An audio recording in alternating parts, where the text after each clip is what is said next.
अस्सलामु अलैकुम व रहमतुल्लाहि व बरकातुहू। भाइयों और बहनों, पिछले पार्ट में हमने देखा कि हजरत इब्राहीम अलैहिस्सलाम ने बादशाह को इस्लाम की दावत दी और किस तरह उन्हें आग में डालने की साजिश की गई। मगर जब अल्लाह का नबी होता है तो आग भी उसे ठंडक और सलामती देती है। आज हम इस पार्ट में बात करेंगे हजरत इब्राहीम अलैहिस्सलाम की हिजरत और हजरत हाजरा रजी अल्लाहु अन्हा की सीरत और उस इबरतनाक वाक़ये की जिसमें अल्लाह ने परिंदों को जिंदा करके अपनी कुदरत का जलवा दिखाया। बहरहाल हजरत इब्राहीम अलैहिस्सलाम अपने बाप आजर और कौम से जुदा होकर फरात के पश्चिमी किनारे के करीब एक बस्ती में चले गए जो आज किल्दानियीन के नाम से मशहूर है। यहाँ कुछ दिनों क़ियाम किया और हजरत लूत अलैहिस्सलाम और हजरत सारा दोनों सफर में साथ रहे। कुछ दिनों के बाद यहाँ से हरान या हारान की ओर चले गए और वहां दीन इस्लाम की तबलीग शुरू कर दी। मगर इस मुद्दत में बराबर अपने बाप आजर के लिए बारगाहे इलाही में इस्तगफार करते और उसकी हिदायत के लिए दुआ मांगते रहे। और यह कुछ इसलिए किया कि वे निहायत दिल के नर्म, रहीम और बहुत ही नरम दिल और बुर्दबार थे। इसीलिए आजर की ओर से हर किस्म की अदावत के मुजाहरों के बावजूद उन्होंने आजर से यह वायदा किया था कि अगरचे मैं तुझसे जुदा हो रहा हूं और अफसोस कि तूने अल्लाह की रुश्द व हिदायत पर तवज्जो न की, फिर भी मैं बराबर तेरे हक में अल्लाह की मगफिरत की दुआ करता रहूंगा। आखिरकार हजरत इब्राहिम को अल्लाह की वही ने मुत्तला किया कि आजर ईमान लाने वाला नहीं है और यह उन्हीं लोगों में से है जिन्होंने अपनी नेक इस्तेदाद को फना करके खुद को उसका मिस्दाक बना लिया। अल्लाह ने मोहर लगा दी उनके दिलों पर और उनके कानों पर और उनकी आंखों पर पर्दा है। हजरत इब्राहिम को जब यह मालूम हो गया तो आपने आजर से अपने अलग होने का साफ ऐलान कर दिया। हजरत इब्राहिम अलैहिस्सलाम इस तरह तबलीग करते करते फलस्तीन पहुंचे। इस सफर में भी उनके साथ हजरत सारा, हजरत लूत अलैहिस्सलाम और लूत की बीवी थी। हजरत इब्राहिम फलस्तीन के पश्चिमी हिस्से में ठहरे। उस जमाने में यह इलाका कनानियों के इख्तिदार में था। फिर करीब ही शीकम, नाबलस में चले गए और वहां कुछ दिनों ठहरे रहे। इसके बाद यहां भी ज्यादा दिनों क़याम नहीं फरमाया और मगरिब की तरफ ही बढ़ते चले गए, यहां तक कि मिस्र तक जा पहुंचे। तमाम रिवायतों से इस कदर यकीनी मालूम होता है कि हजरत इब्राहीम अलैहिस्सलाम से अपनी बीवी सारा और अपने भतीजे हजरत लूत अलैहिस्सलाम के साथ मिस्र तशरीफ ले गए। यह वह जमाना है जबकि मिस्र की हुकूमत ऐसे खानदान के हाथ में थी जो सामी नौम से ताल्लुक रखता था और इस तरह हजरत इब्राहीम से नसबी सिलसिले में वाबस्ता था। यहां पहुंचकर इब्राहिम और मिस्र के फिरौन के दरमियान जरूर कोई ऐसा वाकया पेश आया जिससे उसको यकीन हो गया कि इब्राहिम और उसका खानदान खुदा का मतबल और बरगजीदा खानदान है।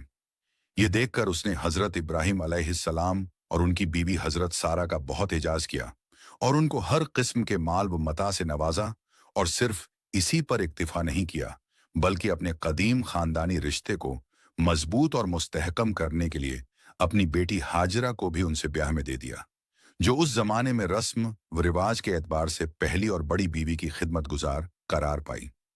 चुनांचे यहूदियों की एतबार वाली रिवायत के मुताबिक हजरत हाजरा शाह मिन फिरौन की बेटी थीं, लौंडी और बांदी नहीं थी। तौरात का एक एतबार वाला मुफस्सिर बी सलूमलो इसहाक किताबे में लिखता है, जब उसने रक्यून शाह मिस्र ने सारा की वजह से करामतों को देखा तो कहा, मेरी बेटी का इस घर में लौंडी होकर रहना दूसरे घर में मलका होकर रहने से बेहतर है। दूसरे अरबी भाषा में हाजरा के मानी के लिहाज से क्रियास के करीब ज्यादा यही है कि चूंकि यह अपने वतन मिस्र से जुदा होकर या हिजरत करके हजरत इब्राहीम अलैहिस्सलाम की शरीक हयात और हजरत सारा की खिदमत गुजार बनी, इसलिए हाजरा कहलाई और तौरात में हाजरा को सिर्फ इसीलिए लौंडी कहा गया कि शाह मिस्र ने उनको सारा और हजरत इब्राहीम अलैहिस्सलाम के सुपुर्द करते हुए यह कहा था कि वह सारा की खिदमत गुजार रहेगी। रद्द मतलब न था कि वह लौंडी झारिया के मानी में हैं। हजरत इब्राहीम अलैहिस्सलाम की जिंदगी के कुछ वाक़ये उनके बेटों हजरत इस्माइल और हजरत इसहाक से जुड़े हुए हैं। मुनासिब समझा गया कि इन वाक़यों को उन दोनों नबियों के हालात में ही बयान किया जाए। यही हाल उन वाक़यों का है जिनका ताल्लुक उनके भतीजे हजरत लूत अलैहिस्सलाम से है। अलबत्ता हयात बादल ममात, मरने के बाद की जिंदगी से मुताल्लिक वाक़या यहाँ बयान किया जाता है। हजरत इब्राहीम अलैहिस्सलाम को चीजों की हकीकत मालूम करने की तलाश और तलब का तभी ज़ौक था, और वह हर चीज की हकीकत तक पहुंचने की कोशिश को अपनी जिंदगी का खास मकसद समझते थे, ताकि उनके जरिए एक ही जात अल्लाह जल्ल जलालुहू की हस्ती, उसके एक होने और उसकी मुकम्मल कुदरत के बारे में इल्मुल यकीन, यकीन की हद तक इल्म के बाद हक्कुल यकीन, यकीन ही हक़न हासिल कर लें। इसलिए हजरत इब्राहीम अलैहिस्सलाम ने हयात बादल ममात, यानी मर जाने के बाद जी उठने से मुताल्लिक अल्लाह ताला से यह सवाल किया कि वह किस तरह ऐसा करेगा।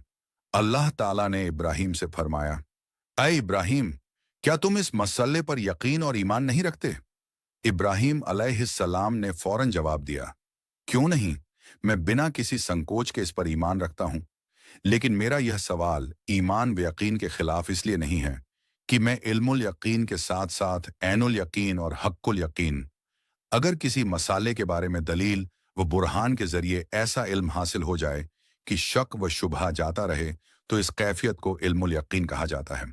और इसका दूसरा दर्जा यह है कि इस इल्म के मुशाहदों और महसूसात से भी तौसीक हो जाए, तो उसको ऐनुल यकीन कहा जाता है। इसके बाद तीसरा और आखिरी दर्जा हल्कुल यकीन का है। यह वह कैफियत है जब इस मसले से मुताल्लिक तमाम हकीकतें वाज़ेह हो जाती हैं और आगे जुस्तजू की ख्वाहिश बाकी नहीं रहती। ख्वास्तगार हूं, मेरी तमन्ना यह है कि तू मुझको आंखों से मुशाहदा करा दे कि मौत के बाद की जिंदगी की क्या शक्ल होगी।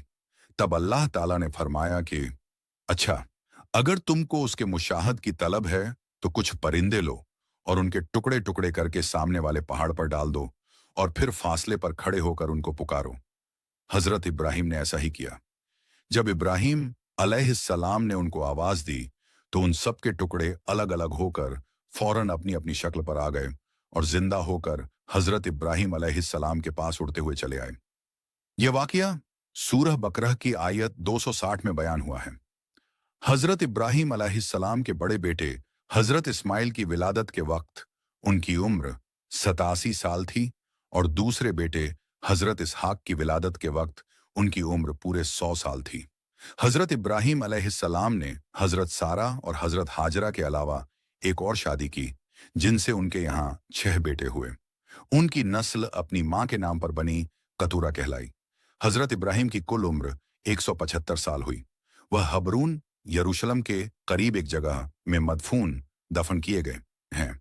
इब्राहीम अलैहिस्सलाम की जिंदगी हमें यह सिखाती है कि जब इंसान अपने रब पर यकीन रखे तो आग ठंडी हो जाती है, रास्ते खुल जाते हैं और मरे हुए परिंदे भी जिंदा होकर लौट आते हैं। अगर आपको ये वीडियो पसंद आई हो तो लाइक करें, शेयर करें और अल हुज़ैफा चैनल को सब्सक्राइब करना न भूलें, ताकि इस्लामिक इल्म और हिकमत की बातें आप तक लगातार पहुंचती रहें। अल्लाह हम सबको हजरत इब्राहीम अलैहिस्सलाम के यकीन और सब्र जैसी जिंदगी अता करे। फिर मिलते हैं अगले वीडियो में। खुदा हाफिज।